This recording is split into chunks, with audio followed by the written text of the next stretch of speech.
İnsan ən çox nəyə heyfslənir, bilirsən? İtirdiyi vaxta, xərclədiyi pula, verdiyi enerjiyə.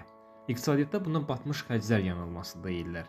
Biz isə buna sadəcə heyf deyirik. Səhv bir yoldasan, bilirsən. Bu yol heç yerə çıxmır. Amma geri dönmürsən. Niyə? Çünki bura qədər bu boyda yol gəlmişəm deyirsən. Xarab olmuş bir işin, batmış bir münasibətin, batmış bir layihənin içində çabalayırsan. Daha çox pul tökürsən, daha çox ömür xərcləyirsən. Ümid etdiyin üçün yox, sadəcə əvvəlki itkilərini boynuna ala bilmədiyin üçün. Anla, sənin dünən itirdiyin şey artıq yoxdur. O getdi. Sən bu gün o batmış xərcin xatirinə sabahı da qurban verirsən. Yarımçıq papaqçının sənə bir sözü var. Səhv qatarda olduğunu anladığın an ilk dayanacaqda düşməlisən.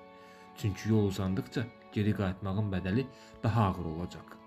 Sən nə xilas etməyə çalışırsan? Gələcəyini, yoxsa itirilmiş keçmişini?